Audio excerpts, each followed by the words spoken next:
Yeah. You need this to do that?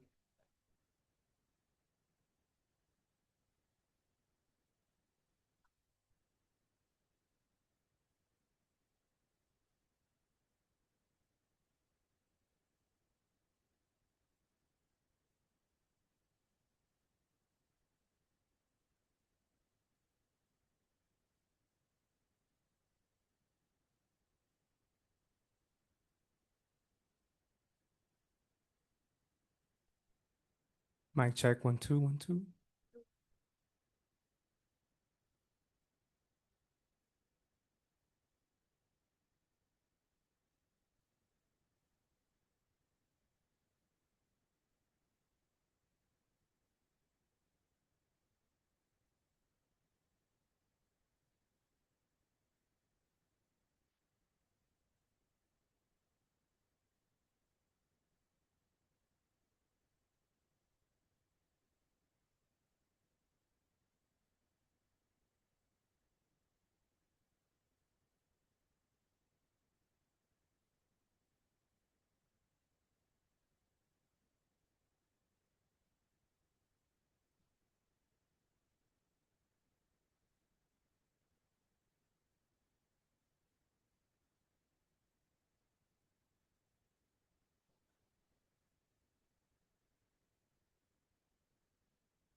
Your CB 12 feet. Yeah. Make it full. Let me see.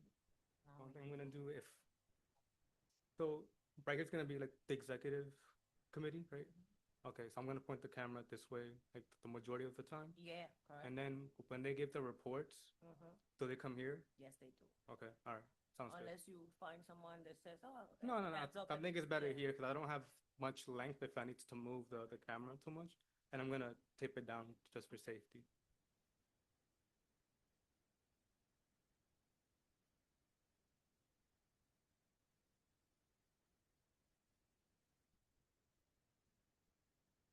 Me. Hello. I like your hair. Thank you. Very nice. I like yours too. I like your little curls. You look like. I'm from the other side of the island. I can't put it on YouTube because the CB12 account. I don't know why it's not logged in here. I didn't know that. We did. It has an A like Anthony. It doesn't have the CB. Yeah, because I signed in to get my slides. Okay, so let me let Noemi. Unless he needs to still use it. Awesome. Sign back in. Wait, do you have to stay signed in the whole? No, the YouTube is connected to the Google. Yeah, so can you help me with that? Because I was like, oh, I don't want to sign from. How do you do that? I'll manage. Oh, okay. All right. Some people take the screw in my let me come out. Yeah. You know the password? I didn't write that. If I put it back, I didn't set the none of the stuff off. I have the password. We should have the password.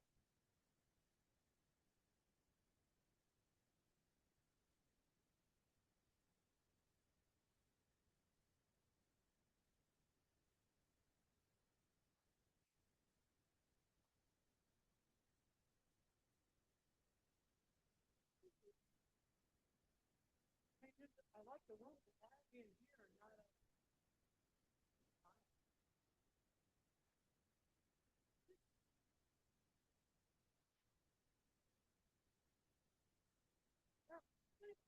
Hey, I am here without my glasses trying to do something and I can't see. So, hmm. Want me to do? I type it into the screen. No, it's not even that. I don't think the password is working. I don't know what I did wrong. It's probably me. I'm convinced I have like a negative um deal. Did your That- password? I did not. These are store bought. They're good anyway. Thank you. Yeah, I saw them when I was at Costco and thought, the meeting is like the week before Passover. I should bring macaroni.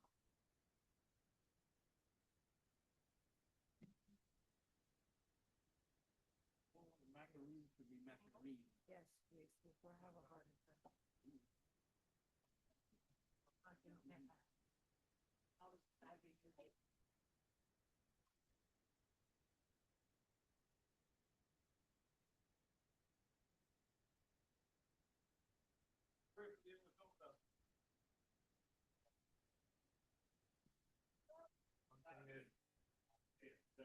like all the tech is back here, so people coming up to the podium just gotta be mindful, or not to touch it.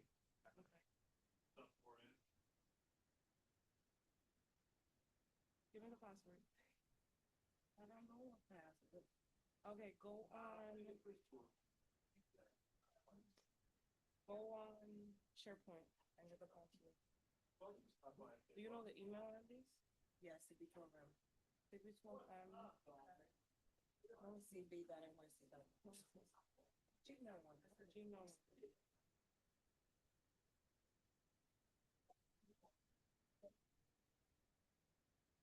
Right there.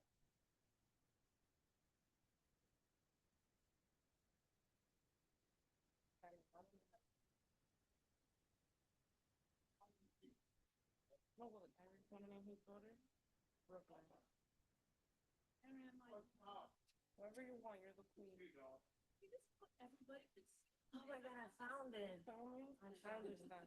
I found it. I don't understand. If I can say hi now. Thank you. Trying to go. Fix that anything. Her hair is getting fantastic. Noemi to the rescue. Noemi to the rescue for the win. For the win.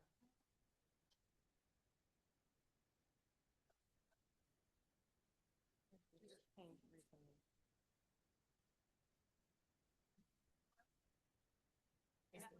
I know it. You see, capital B, little b. Well, Is capital. 2026. No. No, number, sorry, 3712. Isn't that the one that you just changed?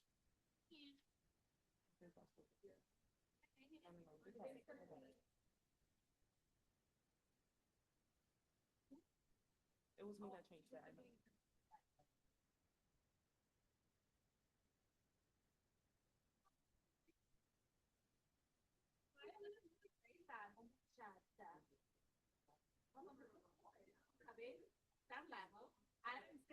I didn't specify. Yo tengo curricular. Yo no dije. How are you?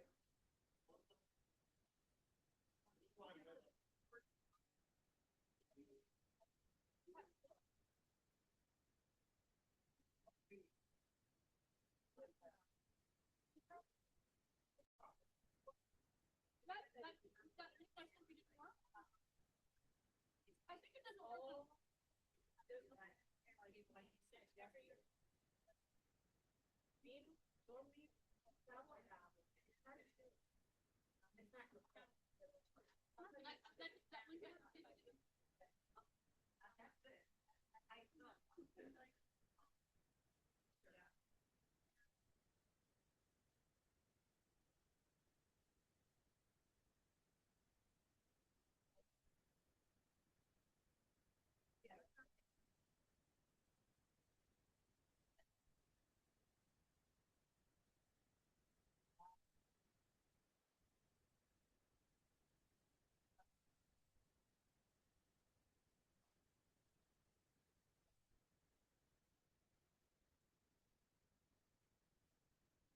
I'm gonna hit the mic.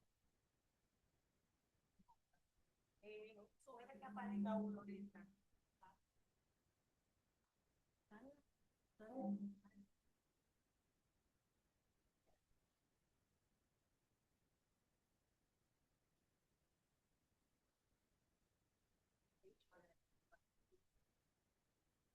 Mic check.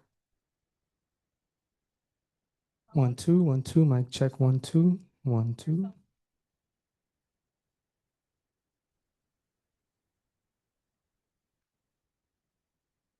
What's the, is it 20, 39, 66? Mic check. Mic check.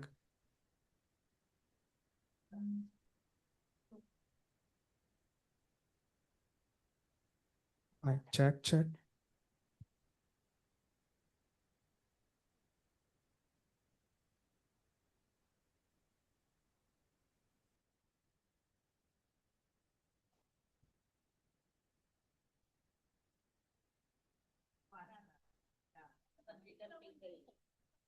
So I have the whole the second page, and put it here, make it first, and then. Check, 1 2. 1 2 1 2 1 2.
All right, good evening, everyone. We're going to get started. I think we are still waiting on quorum, but just in the interest of time, we'll kick things off. So, my name is Anthony Viola. I am the chairperson of Community Board 12. Really excited to have our first in-person general meeting of the year. Can we give a round of applause for that? Awesome. We're going to kick things off like we normally do. Just following our norms. Nothing on this screen should seem unfamiliar. These are the norms we follow at all of our meetings. I think the key here, of course, is staying under 2 minutes for any comments, particularly during the public session, but also any comments by board members throughout today's meeting. In general, we try to limit the chat for those of you on Zoom only to providing resources. So providing emails, contact information to folks attending on Zoom. But in general, anything placed in the chat does not make it into our minutes. So to sign up for the public session, if you're in the room here today, we have a table back there in the corner where you could sign up. If you're on Zoom and you'd like to sign up for the public session, please enter your name, any affiliation that you may have, and the topic you plan on discussing. In the Q&A, signups for the public session will close at 7 p.m. As a reminder, we are subject to the open meetings law. That is going to come up quite a lot tonight. We do have a resolution on the docket about it. Current text of the open meetings law does require that board members attending on Zoom must be visible at all times within reason. So as I shared over email, you are expected to have your camera on. We also do require folks to announce the reason they are attending.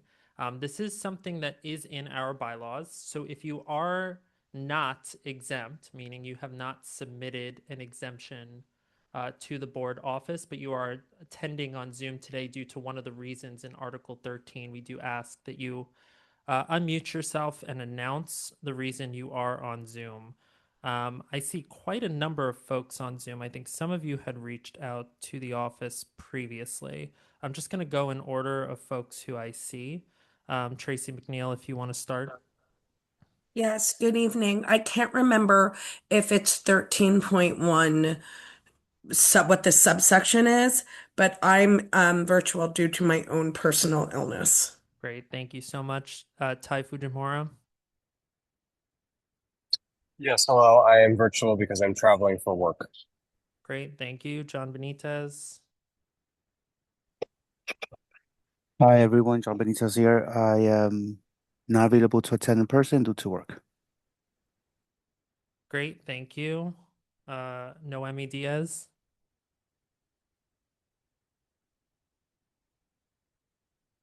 I think we lost Noemi. Those are the only folks I could see on my screen. So if there are others in the panelists who are board members and are not exempt, if we can have you unmute yourself, state your name and the reason that you are attending on Zoom, that would be greatly appreciated.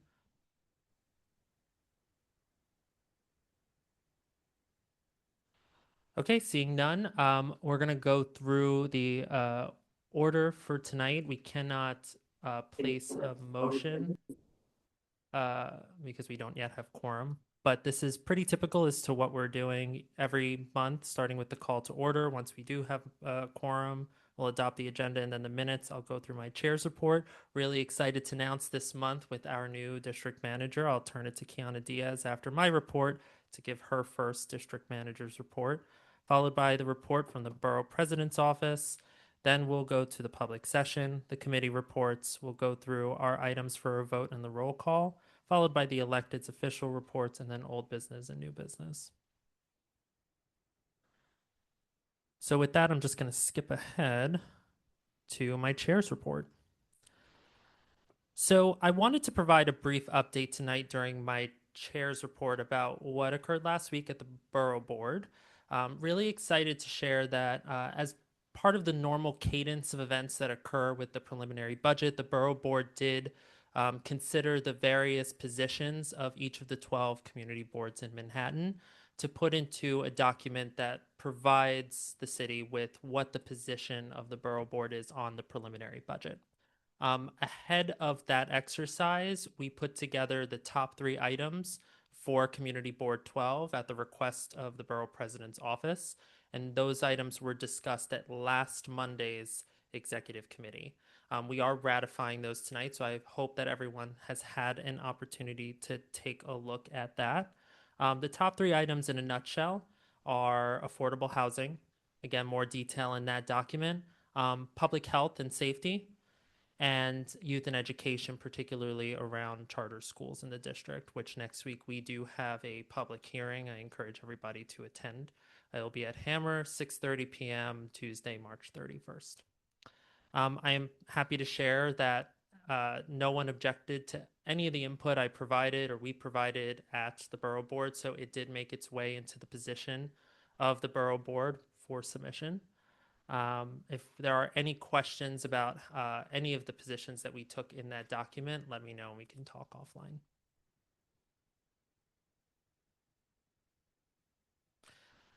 There are quite a number of things to come. I already spoke about the town hall on charter schools, and I want to say that I think that the youth and education charter schools public hearing is going to be a great way to kick things off for future public hearings that we're hoping to host over the next several months. So more to come on that. This coming Saturday, March 28th, I'm happy to share that our outreach committee, which was put together in January, will be visiting and tabling George Washington High School to table at a Minecraft event. Purpose of these tabling events is really to get the word out there as to, what it is Community Board 12 does and try to elicit more support, both in a volunteer capacity and also for attending meetings where folks have a particular interest. Uptown Tours, as board members have seen, has been rescheduled. Our first stop was going to be at the Shabazz Center. It still will be. It has been rescheduled to Friday, April 24th at 3 p.m. So I hope folks can make it. We have quite a lot of time until then, if at 3 p.m. on April 24th. I'm also open to suggestions. So if anybody has any ideas for the next stop on the Uptown Tours, please let me know. And then finally, I'm going to announce here that we are currently exploring a shift from our current website to a different website. What do I mean by that? Well, currently 4 of the 12 Manhattan community boards are on the city's website, ours included. We are looking into potentially moving off the city's website for the reason that it does have quite a number of design limitations. We're very grateful to have Tai Fujimura on the board, who has a day job in this and has agreed to take on the role of looking into the design and attempting to code a new website for us.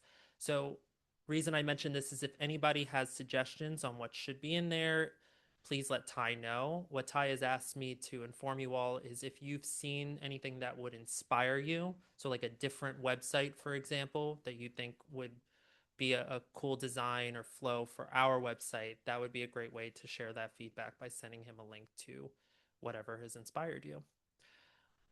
With that, I will now turn it to Kiana Diaz, our district manager, to deliver her first report.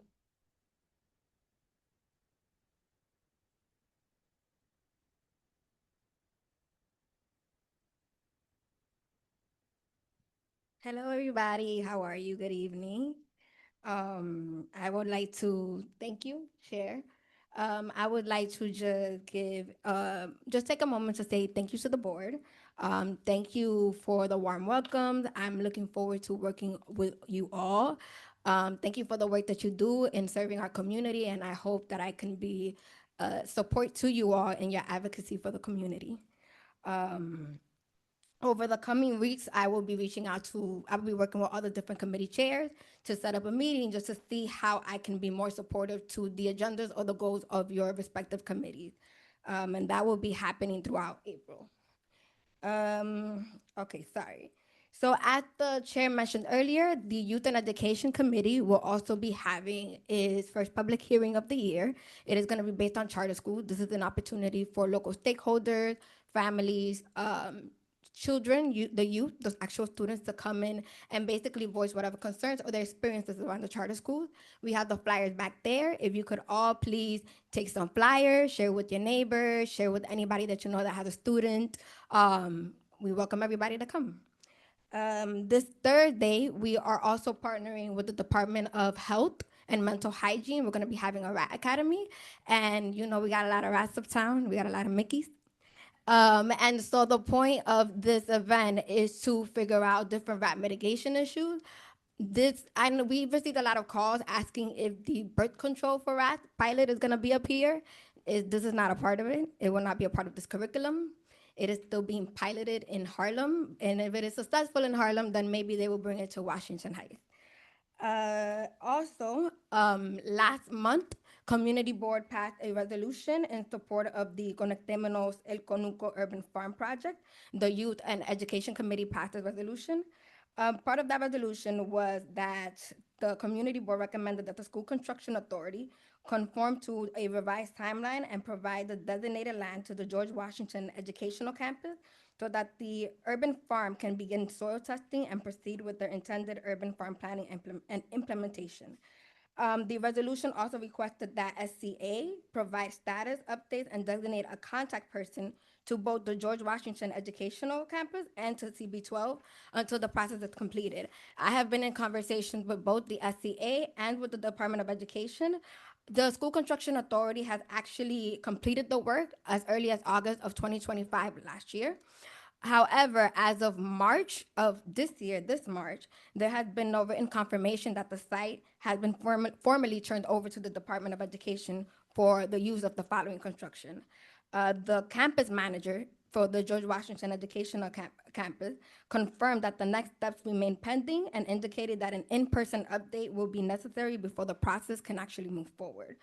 Further guidance from the Department of Education also indicates that the soil testing must be conducted by DOE or explicitly authorized by DOE, and any capital or site work associated with the project is also subject to fiscal year constraints and it requires safety clearances.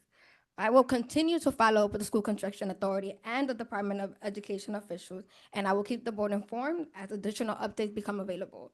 Once again, I want to thank the board for your partnership and your continued leadership, and I look forward to continuing to work with you all. Thank you.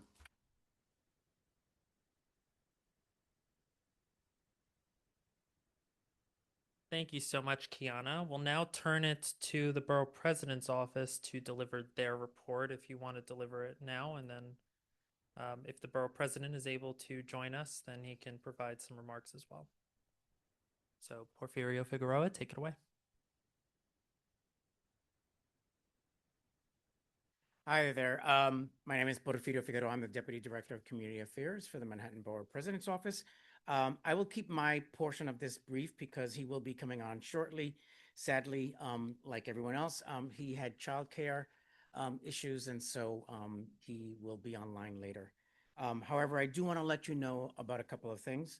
One of them is an event that we have this Friday. It is our Women's History event, and we are celebrating Making Manhattan, New York City's women-owned businesses.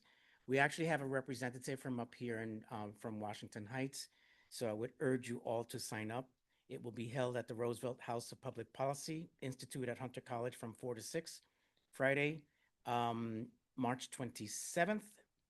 And we are at capacity, however, but we do have a waiting list, and they will get back to you if they open up a spot for you. I also want to take a moment to also congratulate Kiana. It's my first opportunity to do it publicly, and on behalf of the Borough President's Office, we're thrilled to have you be part of the team, really, truly. I also want to take a very, very special moment to commend CB12's Land Use Committee. Wayne, I will call you out in public. For its work to ensure the restoration at one of the 23 historic houses of the New York City Trust.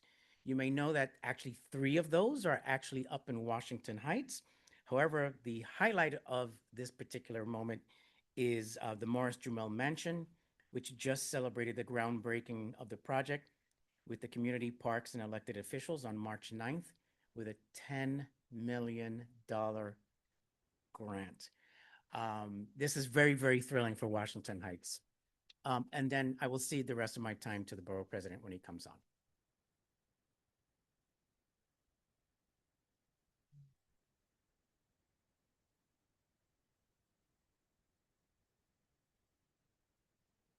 All right, so I hear that we have quorum, so it is 6:51. Call this meeting to order. Do I have a motion to adopt tonight's agenda? I heard first Isidro and then Liz. Thank you very much. I hope folks have had an opportunity to review last month's minutes. Do I have a motion to adopt the February General Board minutes? I hear from Daryl. Second from, I'm sorry, was that Heidi first? Okay. First Daryl, second Heidi. Thank you very much. With that, since we do have quorum, we will turn it to the public session. As I noted, there are still 9 minutes to sign up if you'd like. We currently have one sign up online, so I'll allow that person to go first. So Kenneth Sagristano, I'm going to give you the opportunity to speak, and then once you begin speaking, you'll have 2 minutes.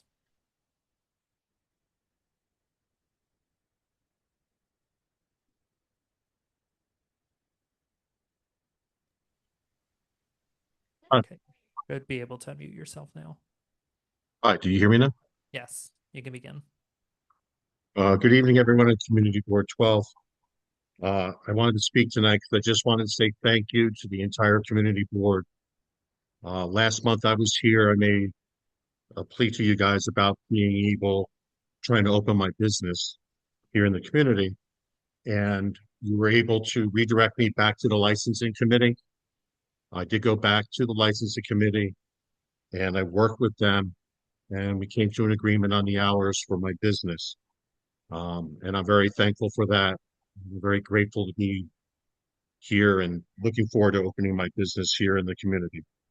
I'm also looking forward to reaching out and partnering with the People's Theater, who also made an application for an OP liquor license. I think that working with the theater and the people from the theater and trying to do something would be great for the community and great for the neighborhood. And I also just want to say thank you to the licensing committee for working with me last month. And again, thank you again. I appreciate it.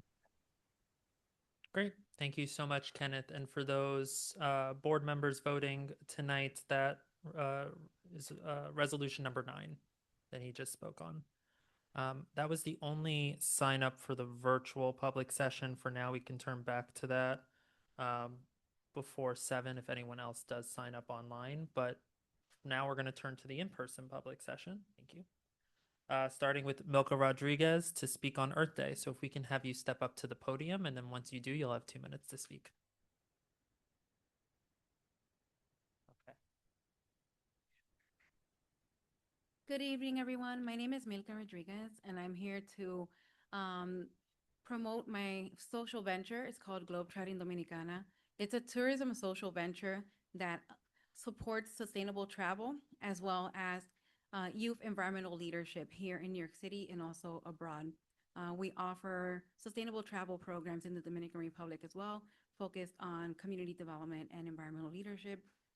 For Earth Day, we are going to be organizing a Trash to Treasure event at the Highbridge Park lawn on 172nd Street in Amsterdam. It's a free event for the community, promoting sustainable fashion through a clothing swap, as well as we will be making environmental art from trash. So that's why we called it Trash to Treasure. We're also going to have self-defense class. We're also going to have folks tabling. So if you are interested in tabling and representing any youth initiatives, let us know, as well as if you are aligned with any environmental or civic organizations that would like to have a presence, let us know as well. And I will go ahead and distribute the flyer. And ideally, hopefully, if you can share with your demographic and also reach out to us for any potential collaboration for Earth Day or any environmentally related events in the community, not only during the spring, but for the summer. Thank you. Thank you. Thank you so much. If no one told you, you could put your flyers on the table there. Okay, next up is Aaron Sims from Inwood Artwork Studio.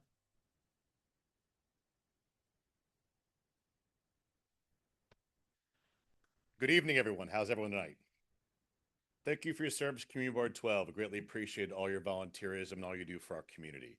I'm a longtime resident here, 24 years in Inwood. I run Inwood Artworks. No one does more public-facing arts programs in Inwood than we do. Starting with the Inwood Film Festival, thank you very much, here in this room on May 28th, running through the 31st.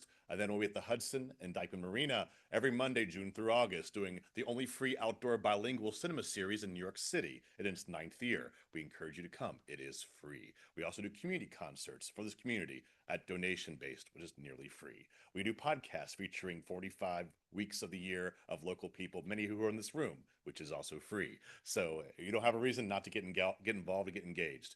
But that's not all the fun I'm talking about here today. You're the first to know. We are opening Inwood's first ever dedicated cultural arts space called Inwood Artwork Studio. Thank you.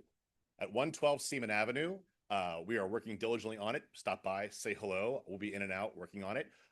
It'll be a state-of-the-art space, and I say it's a studio. It's 500 square feet, so small but mighty. It'll be a art gallery, micro cinema, live performance space, and community engagement place. We'll have a sprung dance floor, the only one uptown. We'll have state-of-the-art gallery hanging system. We're going to have ADA accessibility straight from the street, so anybody could come. So I'll invite you, please get in touch with me if you'd like to know more, you'd like to get involved, or if you just want to come by and say hello. We welcome you, and thank you very much for being part of our community. Thank you. Yes, Liz. It's in our frequently asked questions on our website if you want to look it up. But a sprung dance floor is actually, it absorbs your energy. So it allows you to not get hurt. It's actually the easiest way to perform, well, the same dance floor as Alvin Ailey and New York City Ballet. It's a Harlequin floor. If you guys know what that means, it's really expensive and really great. So we hopefully come and enjoy it. Anybody else? Great. Thank you so much. Thank you. Okay, next up is Liz Ritter, speaking on, I'm sorry, Bel-Am, the People's Temple. Thank you.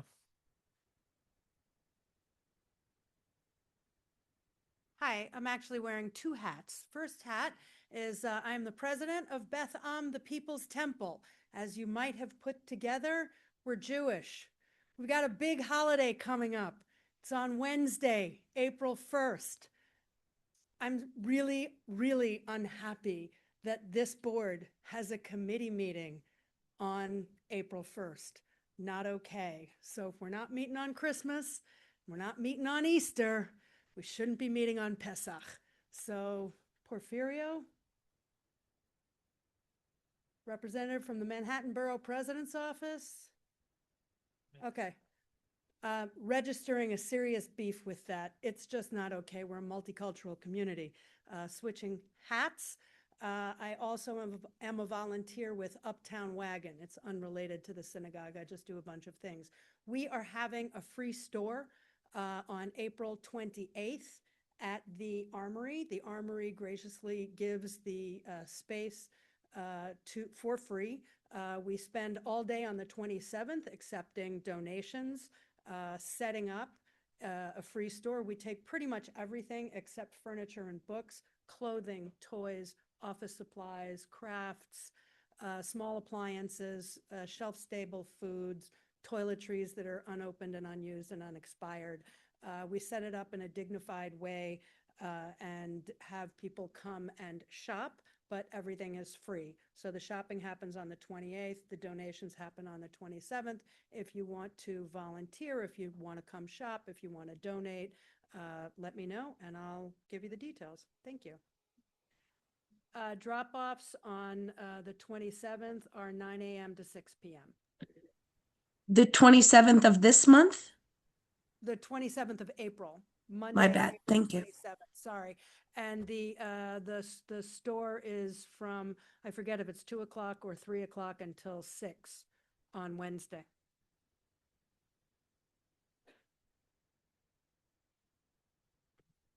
Hey, thanks so much. Next up is Danita Nichols from the New York Public Library. And while Danita's making her way up here, I'm going to just queue up the next two speakers. So Damon Sebastian and Maggie Clark, if you could just step over to the side here so you're ready to go once Danita is finished. Thank you so much.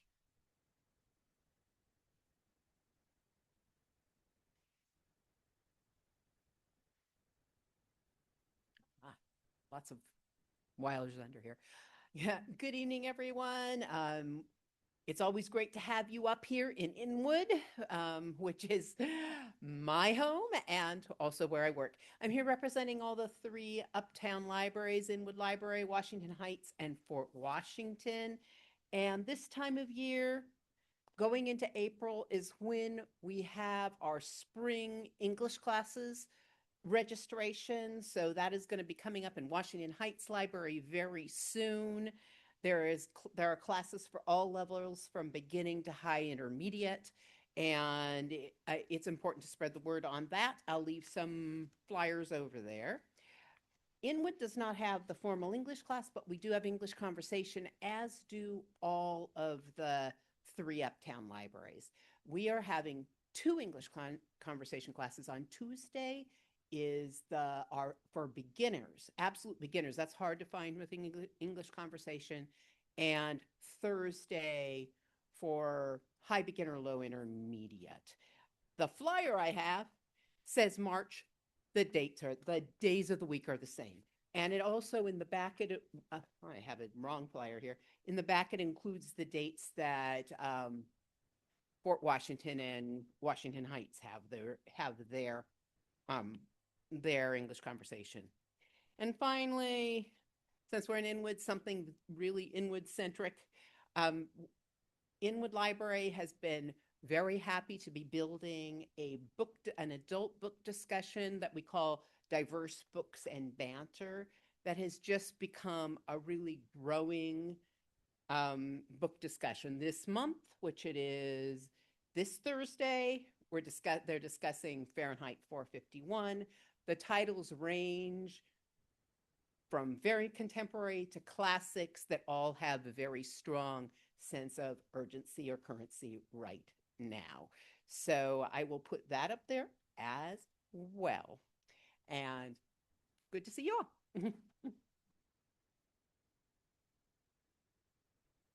Great, thanks so much. Next up is Damon Sebastian speaking on the Wright Brothers Playground. Excuse me, Chair, are we able to ask a clarifying question? Sure, go for it. Thank you. I was just curious if the English language classes were part of the We Speak NYC program. I believe it's now got a new name, or if it's a separate track of conversational and language learning model. The English conversation or speak, the English classes the formal English classes. So the answer is the English conversation is We Speak, but the formal English classes are different. Thank you very much. Really appreciate it. Great, thank you. Damon?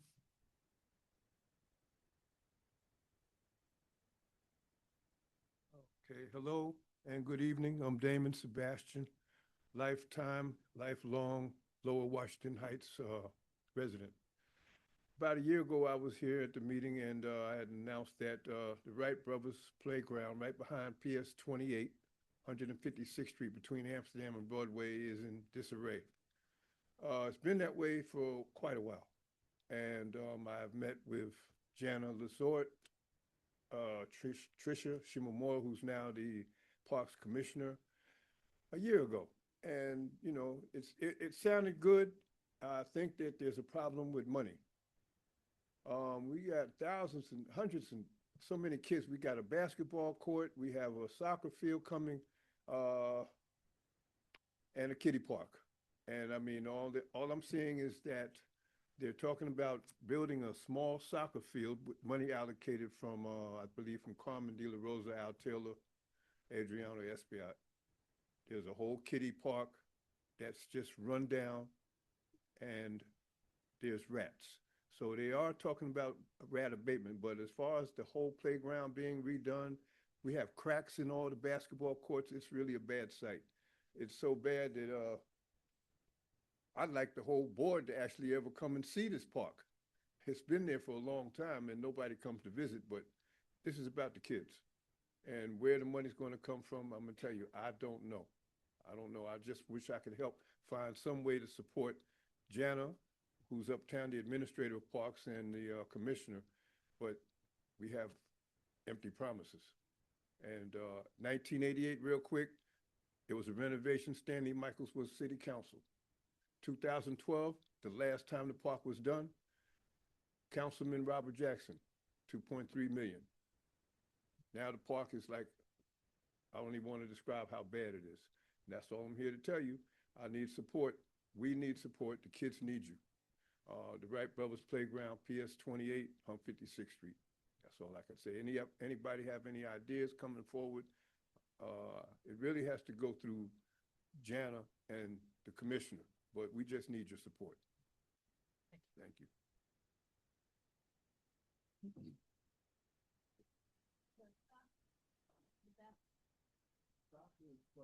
So next up is Maggie Clark to speak on Ring. Okay, so I will move down to the next public speaker, Michael Schulzen, on the Lighthouse.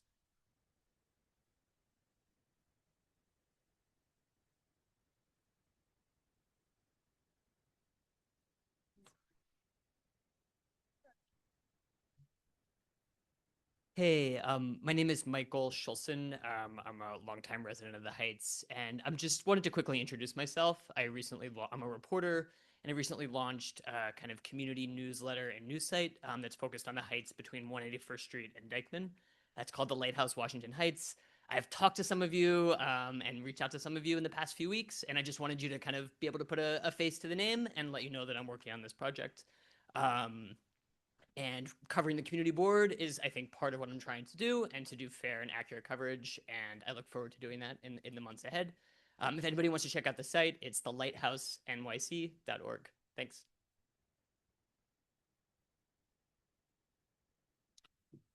Okay, great. If Maggie is not here, then we do have to move on to our committee reports. So I will turn it first to traffic and transportation. I don't believe Leo is here, but if Noemi or another member of that committee would like to speak, you have 3 minutes once you begin.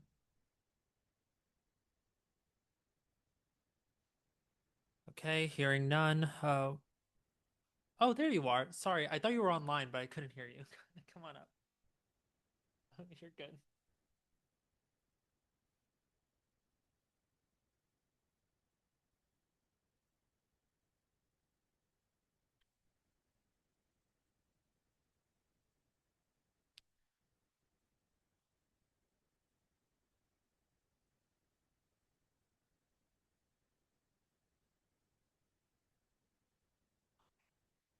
Hi, everyone. Thank you for this opportunity to speak on behalf of traffic and transportation. Please refer to the minutes.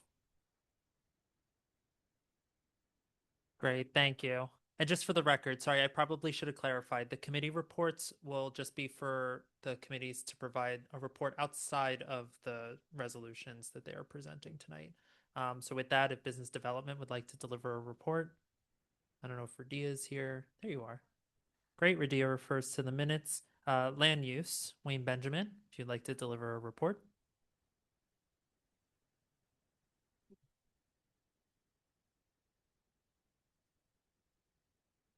And when the timer goes off, I'll be finished long before that. So thank you. Good evening. I do refer you to the minutes just in short. The Land Use Committee met with the new Borough President's Director of Land Use and Planning, Emily Bachman, to go over some of the things we've discussed with the Borough President and others in the past. We will be sharing with her some of the resolutions that the Community Board has passed concerning land use and planning items. The Deputy Director, Celeste Royal, who's with the Borough President previously, was not able to attend, so we'll connect with her. We continue to discuss the Zeta Charter School BSA application. The Land Use Committee had it presented to it last month, but we heard that the 34th Precinct had comments they wanted to share, so we invited them. And basically, the 34th and other stakeholders made it clear they are not objecting to a school. They do have concerns with the location and the traffic impacts So we continue to get that feedback, and the resolution that will come out will no doubt include feedback from land use, traffic and transportation, health and environment. I know Steve's committee is looking at the 8,000-page environmental assessment statement, and youth and education. Thank you much. Thanks so much, Wayne. Next up is public safety, if either Eleazar or Jamina are on, or if there's another member of that committee that would like to speak. And maybe before we do that, I'll just turn it to the borough president, who I see has come online. So, borough president, take it away. Hi, good to see you. Good to see everyone. I'm sorry I couldn't be there in person. I think my name says Porfirio, which is appropriate for because he does such great work for us. Brad Hoylman Siegel, your Manhattan Borough President, tried to be there in person tonight, but I had a child care issue. But thank you, Anthony. It's Happy Women's History Month. And Eid to all who observe. We had a couple of events last month to celebrate Black History Month, one at the Studio Museum, and also wanted to thank folks who attended last Saturday's inaugural celebration and community convention, where we launched a couple of initiatives that I hope you took account of, but we'll be reminding you of them if you did not. We have some tote bags and merchandise left over at the back. And we're asking community board members to give input on issues like civil rights, affordability, and the rest. What you like about the borough, what could be better. And on Women's History Month, we're holding an event, Anthony, called Making Manhattan, New York City's Women-Owned Businesses. It's going to be at the Roosevelt House on this Friday from 4 to 6. There's more information in the back. It's going to be a panel discussion featuring women who run small businesses in Manhattan and the challenges and rewards they deal with on a daily basis. Wanted you to know that we're reviewing Mayor Mondani's preliminary budget, and we'll release our responses soon. Last Thursday, we had a virtual public hearing on the budget, so Manhattanites could weigh in. This is my 8-year-old who's here reading with me. The reason I'm not there in person. Thanks, Lucy. I participated in the Hope Survey, as I know some of you have done, in the hours between 10 and like 2 a.m. last week. It's an attempt to count unhoused New Yorkers. Very insightful experience for me as your borough president, and the need for more housing, affordable housing. I attended the Public Advocates Iftar. Our office had an Eid event last Friday at the New York Public Library. And I was honored to participate with Senator Claire for her Eid celebration last Saturday. We are continuing to monitor ICE throughout the borough. We're holding monthly meetings with elected officials and advocates about our ongoing and potential ICE actions in Manhattan. A number of you were able to attend the ICE preparedness training workshop last month. I'm happy that the mayor has expanded Sammy's Law, a bill that I passed in Albany a couple of years ago that allows New York City, here's a newsflash, to set its own speed limits. Albany has had a stranglehold on that power for decades. Now, New York City is taking action and reducing its own speed limit around school zones, expanding to over 1,000.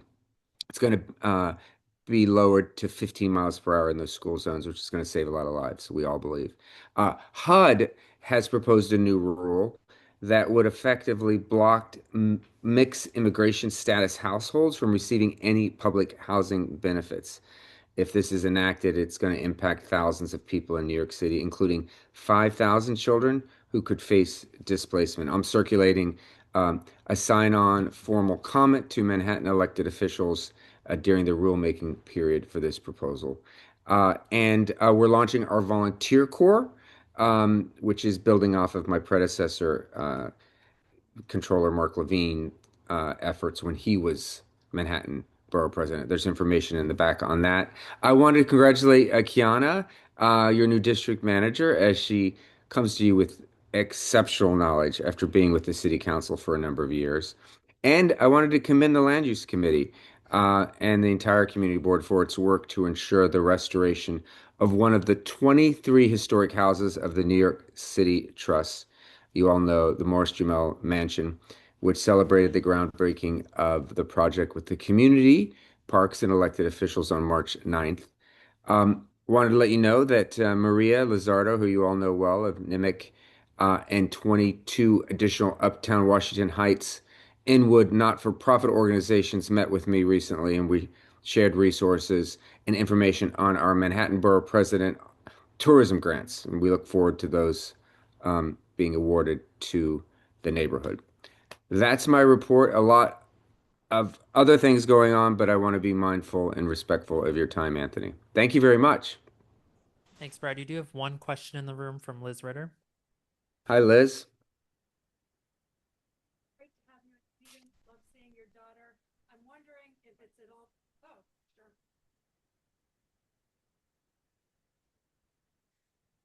Lovely seeing your daughter on screen. Don't. Thank you. That was adorable. Is it possible for you to suggest to community boards that they not have public meetings on religious holidays such as Passover? Yes. I would appreciate your communicating that to, actually officially communicating that to this board, because we have a committee scheduled to meet on April 1st. Yes, that is a very good point, and I will follow up on that. Thank you. Yeah, thank you very much. All right, Brad, thanks so much. Okay, thanks, Anthony. Good to see everyone. All right, we will go back now to our committee reports. So next up is concerns of the aging. I don't think Mary is here tonight, but Erwin, if you're online and want to deliver a report, now's your time. Anthony, you can all refer to the minutes. Great, thanks so much, Erwin. Okay, next up is Health and Environment, Steve Simon.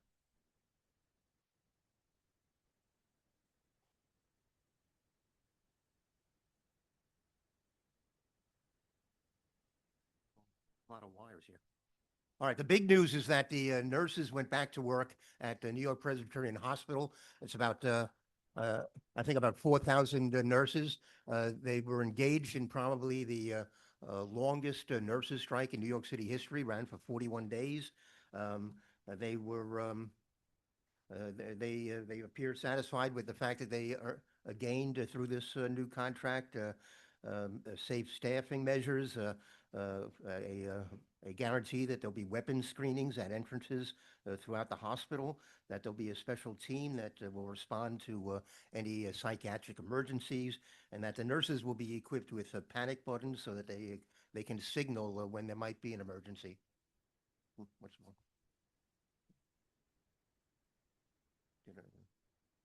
Did I upset the computer?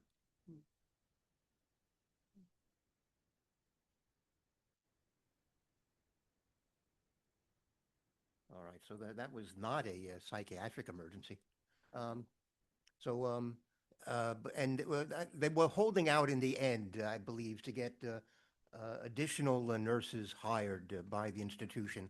There were, if you remember, there were similar strikes going on at the same time at the Mount Sinai hospitals and at Montefiore. Those nurses settled. They ended up gaining 65 additional FTE nurses. The nurses at Presbyterian were trying to hold out to get 100. They ended up settling for the 65, but what they gained was a concession that those 65 additional nurses will be assigned directly into particular units, as opposed to apparently at the other hospitals, they're going to be part of some kind of floating pool. So what was important to our nurses was that there be a clear increase in the staffing levels at particular units, especially at the emergency room, where there will now be some additional nurses to relieve the pressures there. The nurses appear to be in a good mood now. Some of them apparently were required to take return to work courses before they could really resume their jobs. But as they told us, we're being positive. patient care remains our top priority. Through this experience, I think we've gained a closer relationship with the nurses, which I think is only for the good. The other thing I want to mention is that at our next meeting, April 15th, which we rescheduled, Liz, because of the Passover holiday. Okay. April 15th, we're going to be hearing a presentation from New York Presbyterian on its community health needs assessment and its community service plan. Originally supposed to be given to us in March, but post. What? 15 seconds. Okay. And we'll also be discussing, as Wayne mentioned, the ZEDA Charter School environmental impact statement, and as well as a bill introduced in Albany by Senator Jackson on minimum staffing levels for 9/11. Thank you. Great, thanks, Steve. Next up, I'll turn it to Indiana Porta from Housing and Human Services. Thank you very much. In March, Housing and Human Services met and we received a presentation from an organization called The Bridge. It's a nonprofit organization that does supportive housing and supportive services here in Manhattan, Brooklyn, and the Bronx. They talked about a development that will be located specifically on 9th Avenue between 204th and 205th Street. Again, 3816 9th Avenue. They're coming to us very early in some ways and a little bit late in others. They already have their approvals, their building plans. So they're really just telling us kind of what their vision is for the space. And then we got some details about the number of units that are going to be in the building, which is 129. They will be divided between half of the units will be studios, and then the other half will be 1 and 2 bedrooms. And they will accept families. All of the units will be affordable housing units that are targeting those within 40 and 60% of the area median income. And we had a good discussion about how those figures are not actually reflective of the median income here in our district, in our neighborhoods. And so they talked to us that really there's not much that they can do about that, but just something that our committee and our board can continue to advocate for, changing some of those guidelines or, bringing in other considerations that more fully reflect the reality in our district. I also wanted to flag, I just lost my notes here. It's a statewide lottery because the funding for that initiative is going to come primarily, if not exclusively, from the state. So we did ask them to get back to us on whether there's any sort of set aside for residents in our community district. They expect the building to open in 2029. So they will begin accepting applications 3 months before. And so before that 3-month window opens, they've committed to doing trainings in English, Spanish, and possibly other languages so that people in our district know how they can apply for this lottery. We also talked about the new work requirements that took effect March 1st of this year for SNAP food assistance benefits. There is an 80-hour-a-month requirement for working, volunteering, or education. And so we are looking to get more information about that to be presented at our April meeting on April 16th. And we are going to introduce a resolution that calls on the state and the city to do whatever they can to, help supplement the budget, to adjust so that people don't have cuts, but also to put forth information about these work and volunteer opportunities so that not being aware of opportunities is not an issue for folks. Lastly, we discussed about trying to engage the New York City Civic Engagement Commission so that we can be involved earlier on in some of their work. Thank you. Thank you. All right, next up is Luana Ferreira from Parks and Cultural Affairs.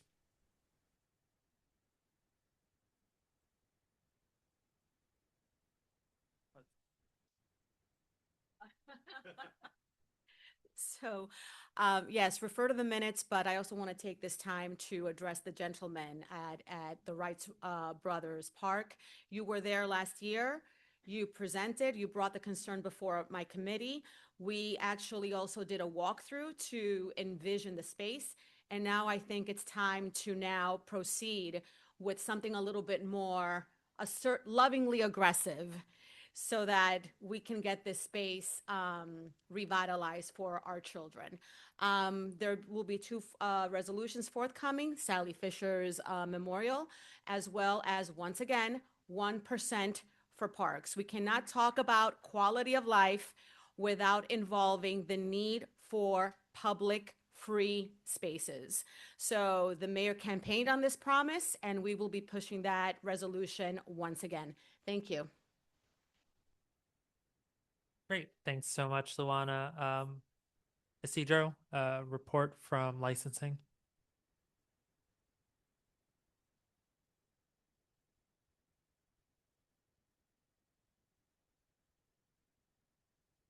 Thank you so much, Chair.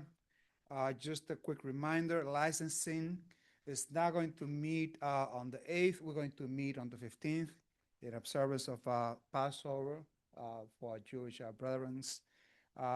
Also, a quick note, please understand that when we pass stipulations on the committee, sometimes we request some merchants or operators to submit specific documents by the Friday before the meeting. I must say that all of these documents have been submitted to the office, so that one is out. Also, to let you know that most of you know that cannabis has now transitioned into licensing. So licensing from now on will be taking care of all the applications regarding cannabis. Quick note, just for some typo corrections, particularly resolution 2, 3, 4, and 9. There are some typos there where I omitted like an A instead of agreed. It just say like agreed, so we don't want that. But those are small typos. Also, on agenda item 10, 11, and 12, we are referencing this to DOT, not SLA. Those are my minor details. One change of our substance, though. Please note that on agenda item number 9, we are going to eliminate the 9th whereas, because the operator did submit the questionnaire where they indicated that they will have security on board. Just quickly on cannabis, you all know this is a new assignment. We ask all the questions that should have been asked. I checked all the specifics through the task force. We asked about cameras, security cards, community benefit, what was going to be sold, hours of operation, but all of that's on the minutes. But I'm going to open up the floor now to see if there are any questions. Seeing none, thank you so much. Thank you, Isidro. And then Tanisha Grant from Youth and Education.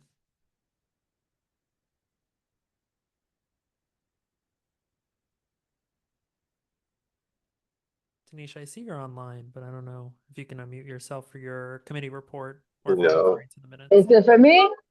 Yep. Can you hear me? Yeah. Hey, y'all. I think he's Teacher Grant, Youth and Education Committee Chair. So we had an amazing meeting as always. We had a budget presentation on budget ask and updates to the foundation aid formula, which we desperately need to, you know, work towards fully funding our public schools. Again, I want to remind y'all about the charter school hearing. Everybody telling everybody. So we want to have a good showing, and we want to hear the concerns of our charter students and families. Also, I have an update. I know our district manager has spoke about Yeah, Tanisha, we're getting some feedback in the room. We can't really hear you because But there's he's some background noise where you are. All right. I'll just put it in the chat. That's real. Refer to the minute. Okay, thanks, Tanisha. All right, so with that, we will now turn it to items for a vote. I'm going to start tonight's session with 3 things out of the executive committee. So the first is a resolution in conditional support of Senate Bill 1027 and the companion Assembly Bill 3615. So as I think many have heard me say before, we are able to have hybrid participation for our meetings because back in the COVID days, there was legislation passed in Albany that amended the open meetings law, enabling us to have the hybrid structure we have in place today. They have extended that bill twice since it was passed in, I believe, 2021. It is set to expire July 1st, 2026. The two bills I referenced in the agenda and on the resolution are currently introduced in Albany. They have not moved much. They were in, I believe they're currently in committees, but they have not been voted on. As far as I can tell, there haven't been any amendments since they've been introduced. If those bills do not pass or some similar bill, the law will expire, which means we will have to go back to an in-person structure. Now, that doesn't mean necessarily we get rid of Zoom altogether. The public isn't bound by the rules of the open meetings law. So we're still able to have Zoom if members of the public would like to observe the meeting via Zoom, and we will continue to do so if the statute expires. However, members of Community Board 12 will not have the option to attend online and count either towards quorum or count as present. You won't have the option to speak. You won't have the option to vote, because the only way you have that option today is from Section 103A of the Public Officers Law, aka the Open Meetings Law.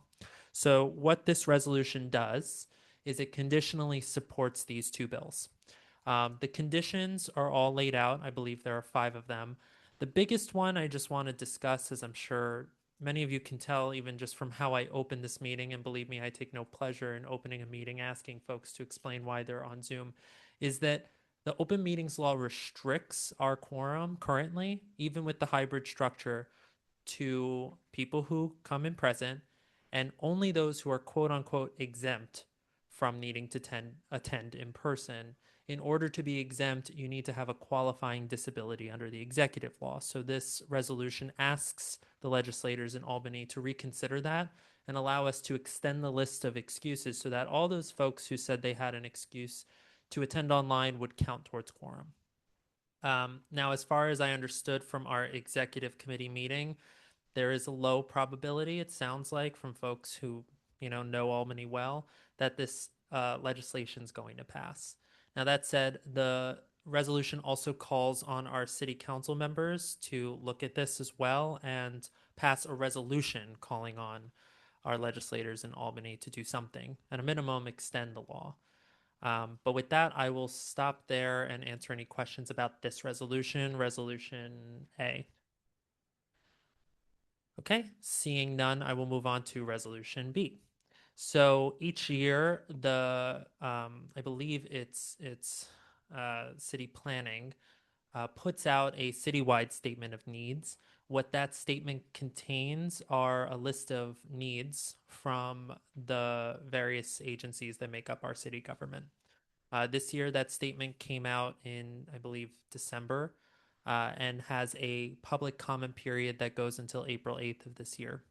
The entirety of that list, or I would say a vast majority of the quote unquote needs, are real estate needs. As some of you may know, many of our city agencies are being vacated out of a building in Lower Manhattan called 100 Gold Street because that building is being converted into affordable housing. So many of the agencies affected by that are looking for real estate in the coming years. And so that is the main need that this document discusses. One of the ways we'd like to respond to that through this resolution is by encouraging agencies to consider not just centralizing all of their operations in one building in one part of New York City, but consider offices separately throughout the city of New York, and in particular in our community district. The main agency impacted by that is HPD, which is a very large agency. And so the resolution specifically calls out HPD. It also asks for future documents of this sort that agencies consider quote unquote needs just beyond real estate. Needs is broadly defined. I included the definition in the resolution. And so the ask is agencies consider what are other needs that you need throughout the city. So the resolution authorizes us to take its contents and turn it into a comment letter, which will be submitted on behalf of this board by April 8th. Any questions about that resolution? Okay, seeing none. The third one I previewed, so I won't spend too much time on it. In my chair report, I noted at the borough board, we had submitted 3 topics at the request of the borough president's office that we wanted to see included in the borough board's response to the preliminary budget. As I said, I wanted to make sure that one of our committees had input in that before I submitted to the borough board. So the executive committee that met last week discussed that. Now we are ratifying it since the submission has already occurred. So that is what item C is. Any questions? And I'm sorry I'm standing so awkwardly. There are a lot of wires here. Okay, seeing no questions, I'll now turn it to Tanisha Grant to cover Resolution D. I can't hear me. I'm asking Kathy to say something about it. Okay, Kathy, you're gonna take it? Or Noemi? Wait.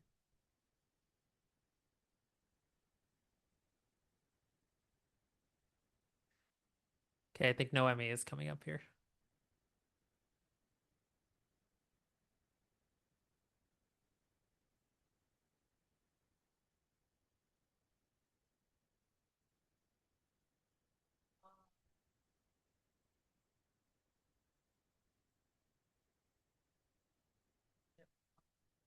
All right. Hi, everyone. I'm back here again. And please take note, we have a resolution on the table requesting District 6 to have a annual celebration for Black History Month celebration coming from the district for all of our students. I think that is celebrated throughout different community boards and throughout different districts throughout New York City. So why not us? So it's as simple as it sounds. Please do refer to the minutes in the youth and education as well. Yes. Jim. Steve, sorry. So it's a compliment, isn't it? I'd like to offer what I think is a friendly amendment. At the end of the section entitled February Celebration Day, point number 7 says that Committee Board 12 would request that the Department of Education establish an annual District 6 Black Celebration Day that will occur each February, district-wide day of learning. Sorry, I'm gonna make you repeat that because no one on Zoom can hear you. Oh, okay. I'd like to offer what I believe is a friendly amendment in section 7 at the end under February Celebration Day, where it says Committee Board 12 further requests that DOE and the District 6 Superintendent establish an annual District 6 Black History Celebration Day to occur each February as a district-wide day of learning, student work exhibition, and community celebration that, and in the first bullet point it says elevates student projects aligned to the New York City Public Schools Black History Month resources. I'd like to add to that and that focus on important African Americans who lived in District 6. We have a lot of very important people who lived in our community that I think our students should know about. I think they should know about Paul Robeson and Ralph Ellison and so many others. And I think this is one really positive thing that could come out of the focus on Black History celebration. Let's celebrate the history of our own community. Yes. Let them learn about the people who lived in and left an impact in this community. Happily accepted. Thank you. Liz? Constance Baker Motley represent. So she. Yes, she did. As much as I love Black History Month celebration, I think that just in terms of speaking for this reso and encouraging everyone also to vote for it. For me, it's the education piece and the curricular development piece, and to Steve's point, also just teaching kids about this bit of history, because Black history is American history, and it needs to be rolled into our local curriculum. Agreed. Thank you. Any other questions for Noemi? Great, seeing none, we will now move on to Resolution E from Health and Environment. Steve, if you want to talk about your resolution, take it away.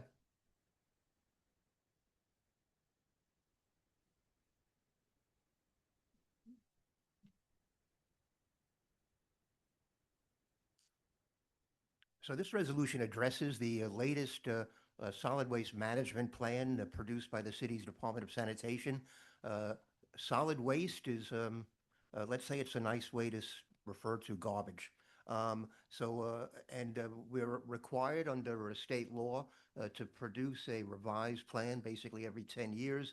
And it's a plan which is really addressed towards reducing the amount of garbage that we have to export out of the city to landfills and to incinerators.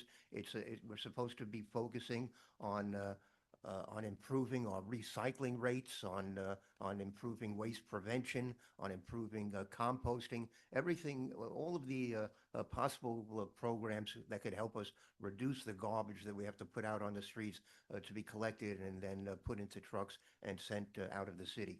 So this is granted a fairly detailed resolution, goes through a lot of whereases about giving background about the plan, what's in the plan, why we believe it's deficient, and then we have a half dozen or so resolve clauses. Should I read them all? Certainly don't have to, thank you. All right, so basically, we are critical of the plan. We believe the plan could be much more detailed, could go much further in talking about encouraging participation rates in recycling and in the other programs I mentioned. And we're basically calling upon the city to do a better job in revising the plan.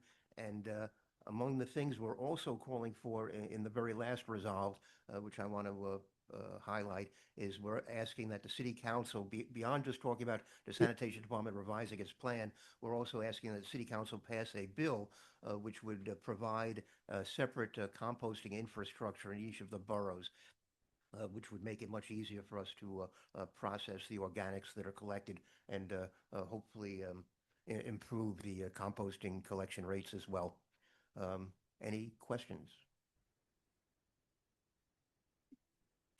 By the way, I should give credit to Maggie Clark, who is the chair of the Long Range Planning Committee for the Manhattan Solid Waste Advisory Board, recognized as an expert on this issue, and is frankly the person who inspired and wrote most of this resolution.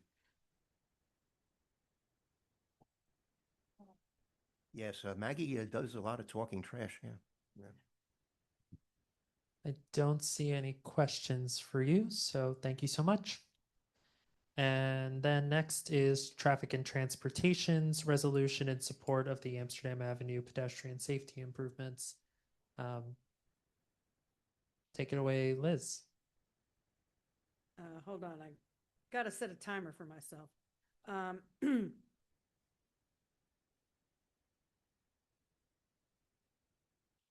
Also, really need to get new bifocals. Traffic and Transportation Committee resolution in support of the Amsterdam Avenue pedestrian safety improvements. These are along Amsterdam Avenue between West 182nd and 188th Street, Laurel Hill Terrace. If you're not familiar with the area, it's a very residential area with a lot of potential for conflict. So I assume everybody has received this resolution, so there are a lot of whereases that establish the basic problem. Resolve that Community Board 12 Manhattan supports DOT's Amsterdam Avenue pedestrian safety improvement proposal for Amsterdam Avenue between West 182nd and 188th Streets and Laurel Hill Terrace, including the proposed protected bike lanes, curb extensions, bus boarding islands, pedestrian safety enhancements, universal daylighting, and the conversion of West 187th Street to a one-way street westbound. and that Community Board 12 Manhattan requests that DOT continue coordinating with all of the relevant stakeholders and move forward with our past unanimously voted on resolution in support of conducting a traffic safety study, a traffic study at Amsterdam and West 181st Street near the Washington Bridge approach concurrently with project implementation so as not to delay the needed pedestrian safety improvements. Are there questions? Steve? Yeah, one moment. The first paragraph refers to PS 138. Is that a new school? I'm not familiar with that one.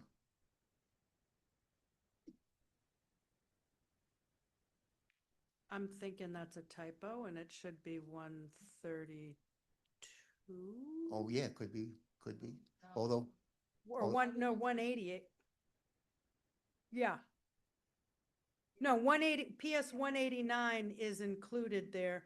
I am not actually on this committee, and to be clear, I am not sure why I am the person who was asked to present this. So let's take it back, and if it is a typo, Yeah. that'll be correct. We'll either correct the typo or remove that altogether. I'm thinking it's 132 because that's at 182nd Street. It's not that it's in the corridor, but I imagine there are children who live over on Laurel Terrace who were zoned there. So I'm going to go with it's probably supposed to be 132. Somebody on this committee, please help a sister out. Okay, 132, it's a typo. It will be corrected. Great, thanks. Any other questions for this resolution? See out, we have one. Just remind me what cross street you were talking about At which point, with respect with to 132. So the cross street, I think my understanding of the purpose of this reso is it mentions the schools not only because of where they might be with respect to Amsterdam Avenue, but where the children who attend them and walk to them live in as much as they may be crossing this corridor. If you have a small child who lives on Amsterdam and 183rd Street, they're walking to 132, which is on Wadsworth and 182nd Street. Right. Okay. So it's not the location of the school, it's the residency of the children who attend it. Do I get some nerd points? This is not my committee. No, this is great. Thank you so much. Next on the list are the 12 licensing resolutions, which I think we already covered. Do you have anything else to add on those, Isidro? No? With that, then I will turn it to our wonderful secretary to do the roll call. So here's, I have a question.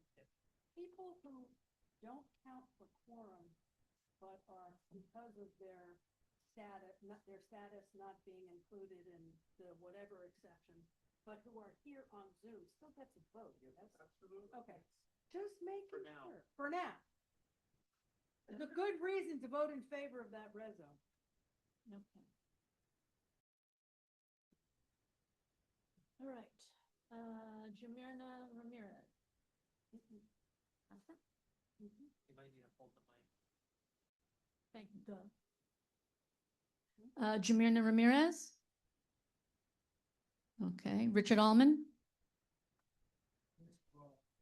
Richard Allman, yes to all. I'm sorry. Putting the on. I got you. Thank you. Jay Baez. Jay Baez. Yeah, just to clarify for licensing, number 9 is being dropped from the list. No. Isn't that what he said? No. What he said was that whereas number 9 in resolution number 9 is being deleted. But Oh, okay. itself is still stands as no objection. Okay. I'm yes to all. Jay And Baez, yes to all. yeah, and I have to stay, right, Anthony? I saw your email. What does it have to say? Give me a second. Oh, I am voting. Oh, I am on virtually because I am in Albany for work. Yeah, thank you. Jacob Banis? Jacob Banis, yes to all. Wait, hold on a second. I just need to make that note in the attendance. Okay. So Jacob Banis is yes to all. Radia Barnes? Radia Barnes, yes to all. James Berlin?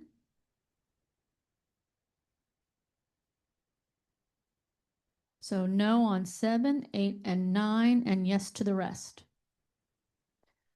John Benitez? Yes to all. John Benitez, yes to all. All right. Is he excused? Yeah. I have. Wayne Benjamin?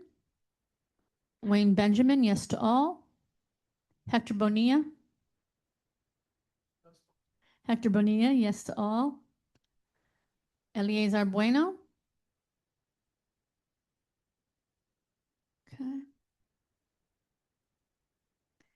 Daryl Cochran? Daryl Cochran, yes to all. Darley Corneal? Darley Corneal, absent. Okay. Nobles Crawford, I saw you. Nobles Crawford, yes to all. Robin Cruz? Where are you? I didn't see. Oh, there you are. Yes to all. Robin Cruz, yes to all. Stefan de Jesus?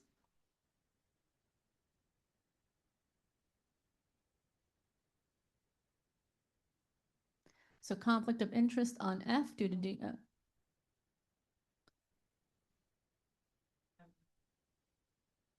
10 through 12? 10, 11, and 12? Just a minute.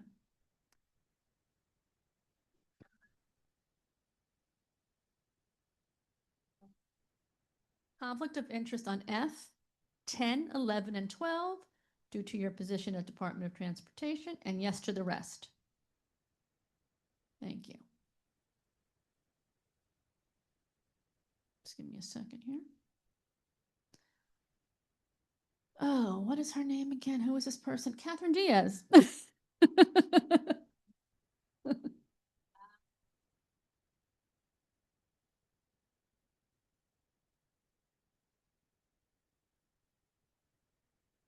Conflict of interest on 1 because of your work at the OCM, and yes to the rest. Thank you. Noemi Diaz? Noemi Diaz, yes to all. Erwin Fernandez? Yes to all. Erwin Fernandez, yes to all. Luana Ferriara? Luana Ferriara, blah, blah, yes to all. Suana, geez, a Lou. Sonia Figueroa Rielo? No. Okay. Absent. John Francis? Going once, going twice. Okay. Jonathan Frometta? Okay. Ty Fujimura? Yeah. Ty?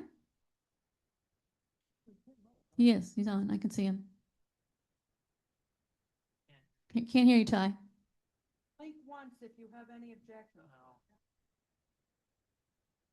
We could come back to him. I think he has. Okay. Tanisha Grant? Yes to all, yes to all, yes to all. Tanisha Grant, yes to all. Heidi Guzman?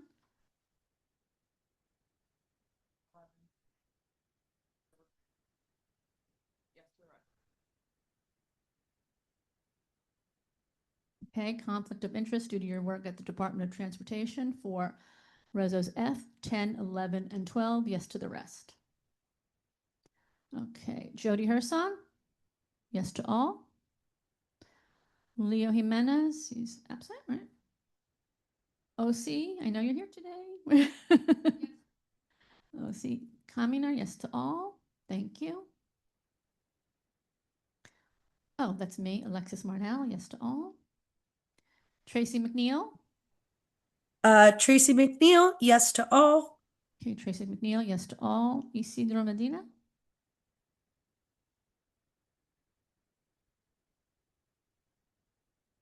So conflict of interest on 12 due to the bid, and yes to the rest. Thank you. And Magus? And Magus, yes to all. Diogenes Montana? No, but he was supposed to be on. Diogenes? I'm here. Okay, Yes, yeah. to all. Diogenes, yes to all. Indiana Porta? I am conflicted out of voting on Resolution E about the solid waste management plan because I work for city council and one of the resolves addresses city council. And I am unsure if I'm conflicted out of Resolution A because we are calling on two specific council members to do something, whereas I work for central staff. I'm happy to play it safe and say I'm conflicted out of that too, but I wasn't sure, so I thought I would. Okay, so conflict of interest on A and E due to your work with the city council, and yes to the rest. Thank you. Liz Ritter?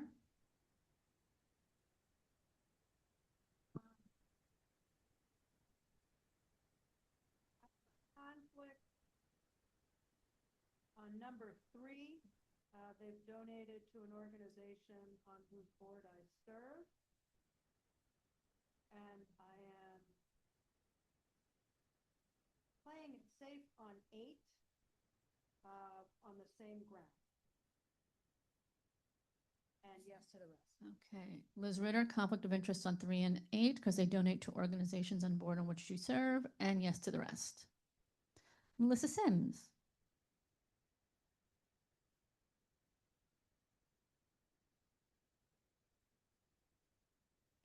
Okay, so conflict of interest on number 2 because the board on which you sit does business with them, and yes to the rest. Steve Simon?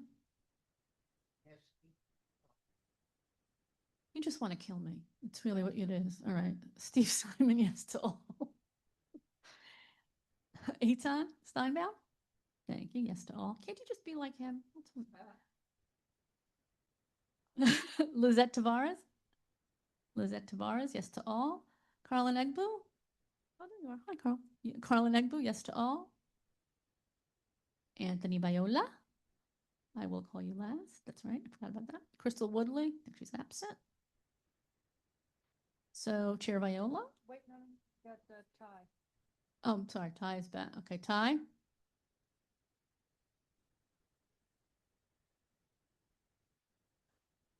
Yeah, okay.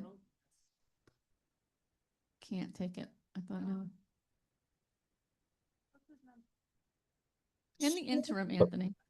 Okay. Can you hear me? Viola, yes to all. Oh, yeah, go. Shoot. Yes to all. Hi, Fujimura, yes to all. Thank you. Yes, got that. And Anthony Viola, yes to all. I have one question. Jim Berlin, you voted no on 7, 8, and 9? Yes. I just want to make sure I have that right. Yeah, so I have. Great, thank you.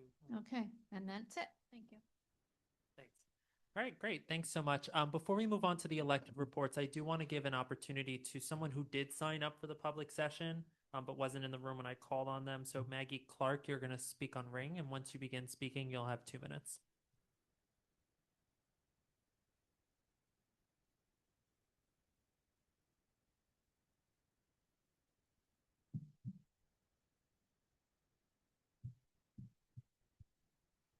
Thank you. I'm Maggie Clark. I've been in the neighborhood almost 50 years, PhD in environmental science, and I've been on the Solid Waste Advisory Board since 1988. So New York State, New York City both require that New York City prepare, fund, and implement long-range solid waste management plan that prioritizes reducing waste generation, increasing reuse, recycling and composting, otherwise called zero waste, disposing of as little as possible in landfills and incinerators. New York City law specifically says we should dispose of no recyclables or organics in landfills and incinerators after 2030. But New York City has been sending half of its recyclables, metals, glass, plastic, paper, and cardboard, plus 90% of the food and yard waste to incinerators and landfills across the Northeast. All of Manhattan's unrecycled materials are burned and buried, are burned in Newark, in a poor neighborhood. This has been going on for decades. We're not complying with city or state laws. New York City has released a poor excuse for a plan which allows them to continue sending our valuable resources to be burned and buried. City's plan does not commit to the state requirement of a 10-year strategy to reduce disposal through zero waste with detailed and concrete initiatives that they commit to do. The cost of export's about $500 million every year, and most of that is recyclables, organics, and reusable materials. Just think if we could redirect some of that money to improving our educational outreach to increase participation in our zero waste programs. CB12 does not participate in recycling as much as neighborhoods further downtown, so we need this even more here. Some of this money could go to picking up recyclables and organics more often, making it more convenient and increasing participation rate. Thank you for passing.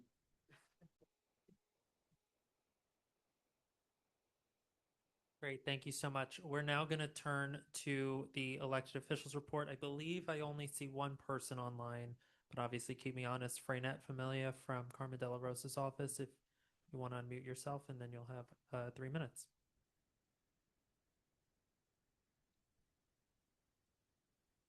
Freynet, are you still with us?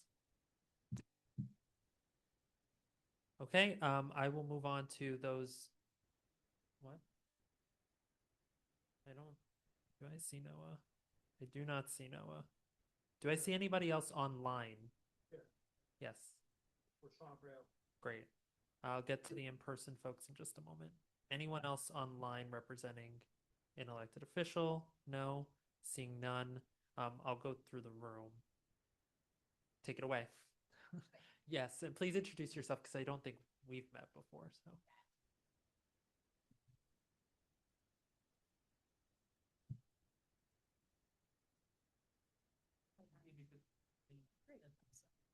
This won't be long. Hello, everyone. My name is Taina Perez. I am the new Community Affairs Coordinator with Manny de los Santos' office, and he is the assembly member representing us in Albany for District 72. I wanted to, introduce myself more than my title. I'm actually born and raised up in the Bronx near Van Cortlandt Park, but I consider myself an honorary member of the community. My grandma was actually, born and raised in Washington Heights, so I was there often in the summers, as well as Inwood, growing up with my cousins just here on 207. So I can say I know the community pretty well, but I hope to prove my worthiness to you all as well. As I mentioned, I'm the new Community Affairs Coordinator, but I want to reassure you all that I'm not new to public service. I come from a background working in federal government where I served as an environment officer for the U.S. Agency for International Development, and now it's great to be back and working and serving our community here in New York. With that, my biggest takeaway was that no matter the scale, real change happens when we are heard, when people on the ground are supported and resourced. And I hope to establish that same sentiment with you all and create a real partnership with the community board. With that, I will be staying after the meeting. I'd love to chat and meet you all more on a personal one-to-one conversation and tell you a little bit more about our services as an assembly member's office, and also what I can do in terms of building partnerships with other CBOs, small businesses. So please stay behind if you're interested. Otherwise, I will share my email. I think I need to update that. And Community Affairs Coordinator.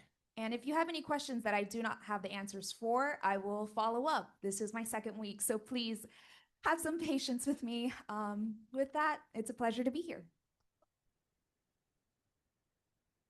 Great, thank you so much. And that reminds me to say that for those of you representing an elected official, if you could email your report that you delivered tonight to our secretary so she can include it in the minutes at her ease, that'd be great.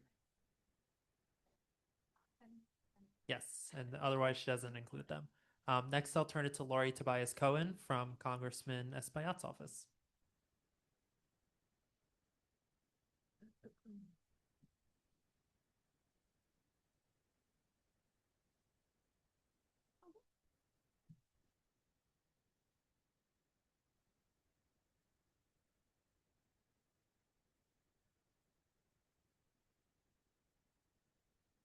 Hey, good evening. Nice to be with everyone. Nice to be with everyone in this very, very pleasant, restful space. There are newsletters that we produce every month. Because I have a recent injury and it's hard to walk around, I've left them on the table. Please kindly grab one on your way out. And I just want to highlight that the congressman this season introduced the Protecting Your Privacy from Rogue Federal Agencies Act to limit DHS and ICE from maliciously collecting personal information and hold these agencies accountable for overreach. The congressman voted in opposition to the Save America Act, a bill that would upend registration process and make it harder for voters to choose who represents them. This was a very significant week in terms of the distribution of member item funds.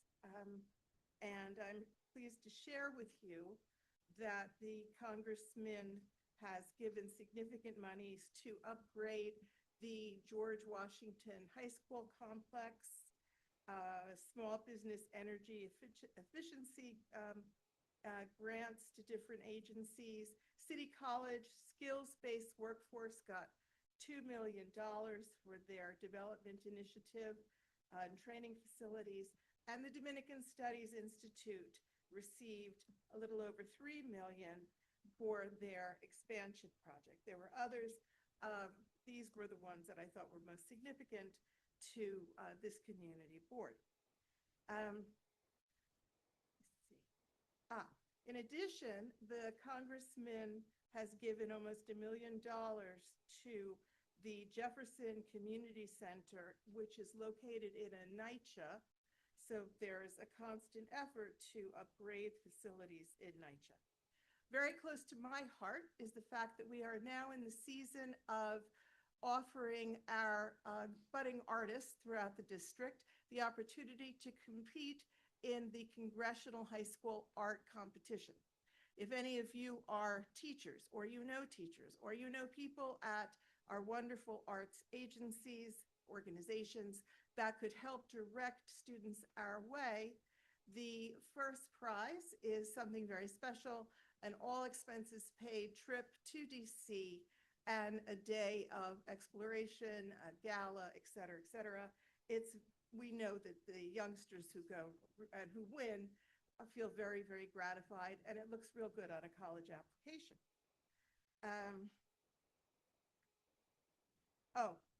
That's me.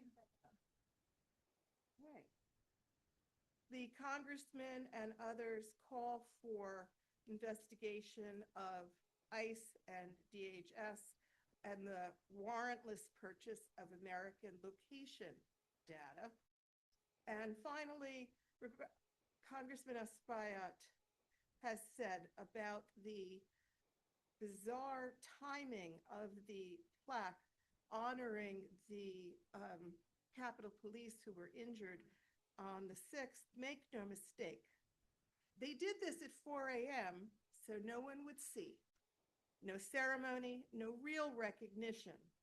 Our Capitol Police deserve more, and I will continue to push Speaker Johnson until they get it. Okay. Dave, you want to ask your question? Where's Jay? Okay, hi. Yeah. Go ahead. Okay. Sorry, you were very low a second. Hey, Laurie, last month, you had announced that the Congress member secured $38 million in funding for migrant services. You asked me to email you to see if I can get more details on what that money is going towards. Maybe I was hoping I can get your email to make sure it's correct. I had put in Tobias Lori-Cohen@mail.house.gov. I did not get your email, probably for that reason. It's Lori.Tobias@mail.house.gov. Okay. All right, so please kindly forward the question to me. Anyone Yes. else? And I had a other question. I wanted to know if the Congress member is going to submit comments on the HUD rule proposals. Say that again, I'm sorry. If the Congress member is going to submit comments on the proposal that HUD had just recently released on sort of like the work requirements and the mixed status. Could you kindly include that question with your email as well? So Okay. I could ask the right staff members and get back to you. Steve, you had a question? Yeah, this is, thank you. This is probably more or less a suggestion. With respect to the January 6th plaque, obviously the Republicans have no intent of ever doing anything to recognize it. Why don't the Democrats just hold their own ceremony and celebrate this plaque and acknowledge the work that was done by all of the Capitol Police? Why wait for the Republicans? Forget about them. They're not going to do anything. Let the Democrats should just do it themselves. That's a fabulous suggestion, and I will get back to the congressman with it as soon as I possibly can. I want to wish everyone a good holiday, whether that holiday is Easter or Passover. Thank you. Okay, thank you, Laurie. And then we have a representative from Majority Leader Abreu's office.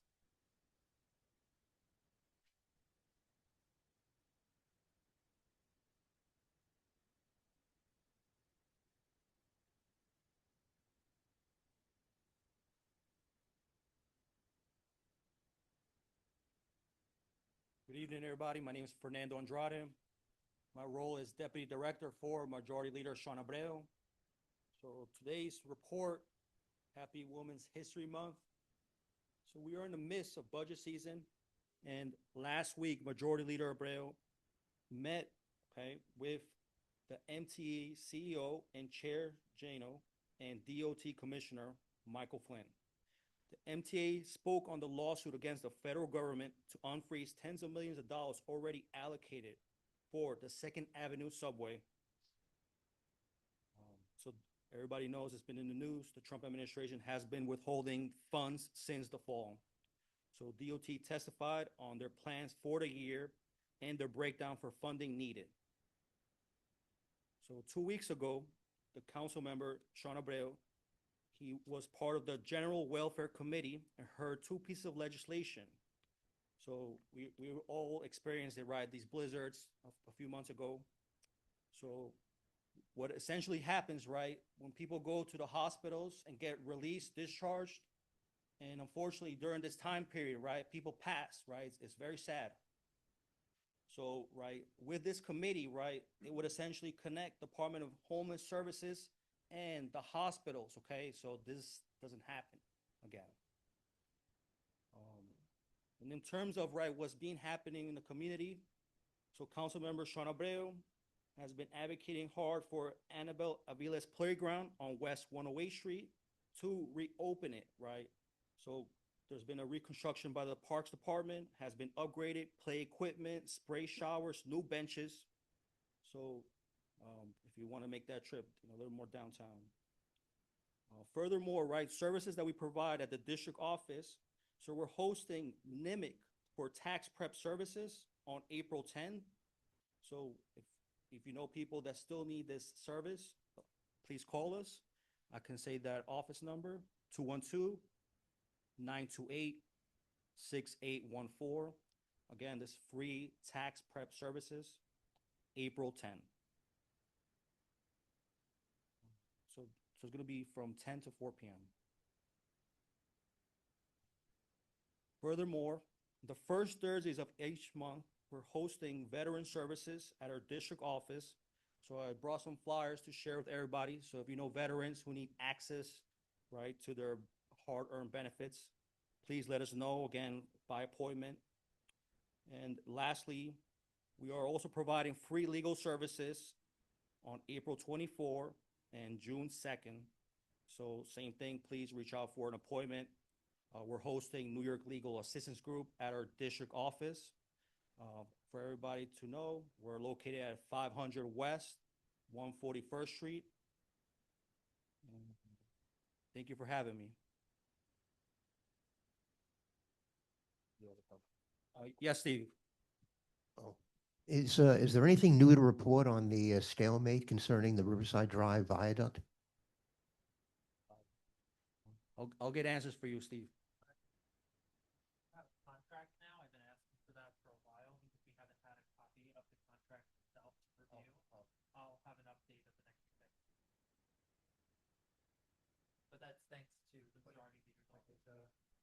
Apparently been a discussion, no more involvement with DOT and others, how to get them to come back to Brooktown.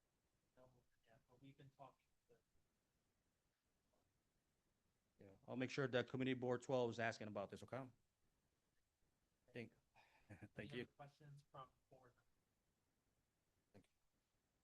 Are there any other elected official representatives in the room? Okay, step on up. I don't think we've met previously either, so please introduce yourself. Thank you. Hello, everybody. I'm Isabel Abreu, and I am the new community liaison for Assembly Member Al Taylor. Regular. Thank you. Anyway, so happy to be back in the public service sector. And as community liaison, I do a lot of constituent services.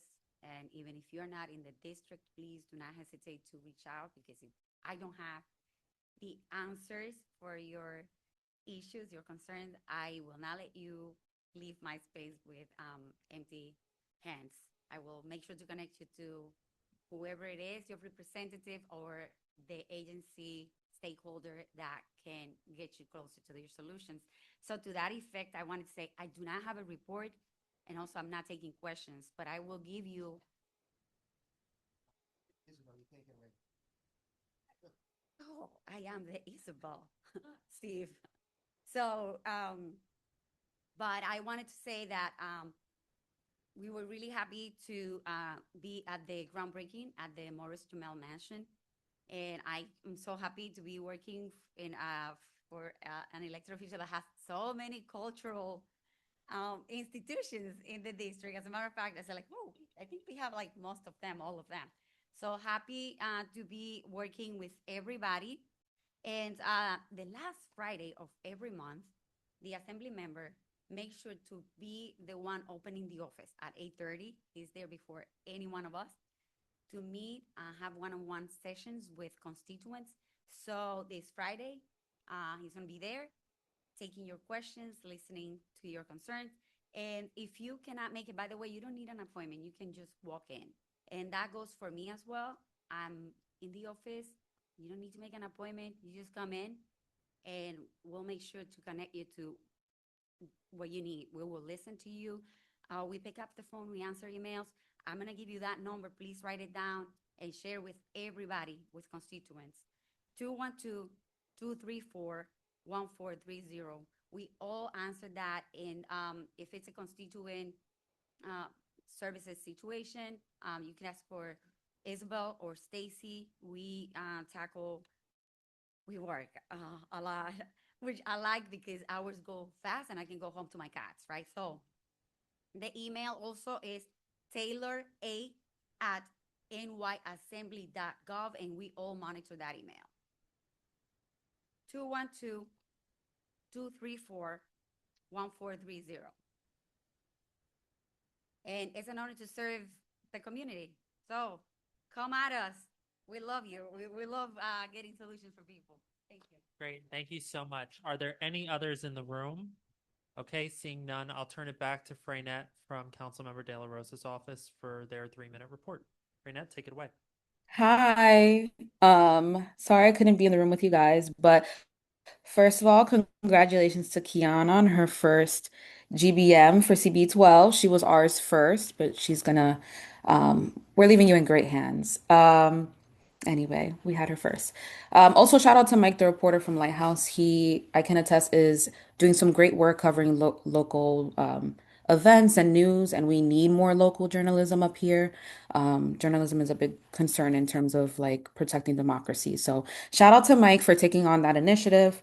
Moving forward, as Majority Leader's office mentioned, budget hearings are underway. As technology chair, we just had our preliminary budget hearing. We oversee OTI, which is the Office of Tech and Innovation, which is allocated $702 million in the prelim plan.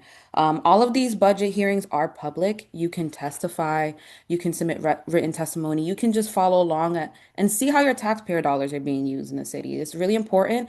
And, people keep mentioning Morris Chamel. We were happy to be there as well. 3.6 million of that money was money we advocated for, but we cannot advocate for things in the budget without support from the community. So you guys showing up in any way is incredibly helpful. There are a lot of things being cut, as people mentioned. Your voice matters in this process. This is the first step in our budget process for the fiscal year, so get involved early. And if you have any questions, please let me know. I also want to give Tanisha a shout out. She had a wonderful Black History Month, Black Women Are Black History event this weekend with Parents Supporting Parents. That being said, I also want to plug in our Women's History Month event tomorrow at the Hudson from 6 to 9. We'll have some great panelists, including people like Nina Laura, Claudia Mendoza, Dominican Writers Association. And I think it'll be a great way for us to come in community and this month, right, and celebrate the great work that a lot of women who are leaders in our community do day in and day out without giving it a second thought. So I'm open to questions. I'll also drop my email in the chat. You have one question in the room from Alexis. Just a clarifying question, the event is tomorrow at the Hudson from what time? From 6 to 9. So we'll have a panel, we'll have some local performances, and then we'll have dinner as well. And it's a great way to meet other community members. Okay, I don't see any other questions. Any other elected official representatives online? Any old business? Any new business? Oh, new or old? Take it away. Less new business, more of an announcement. The Morris Jamel Mansion was mentioned a couple times, and land use was called out for their work. I would also like to acknowledge the work that was done by CB12's Parks and Culture Committee in supporting that project. It took more than one committee to do that. Thank you so much, Wayne. I see a hand online from Indiana. Take it away.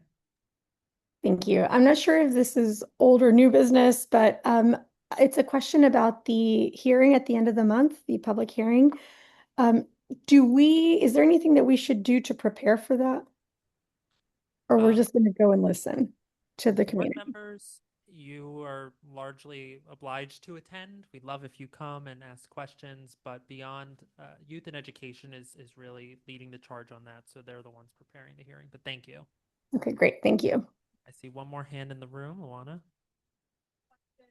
As a matter of public record, just a question as a matter of public record, when will the budget be passed by the city?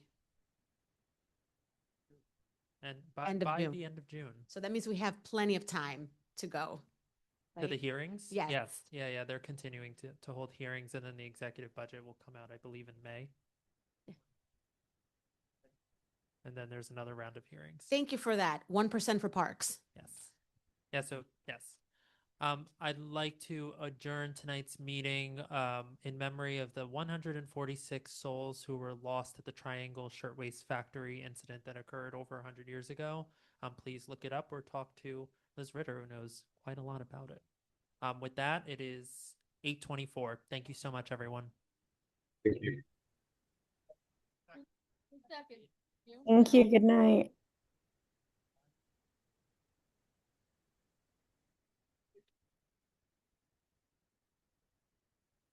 Great. Thank you so much.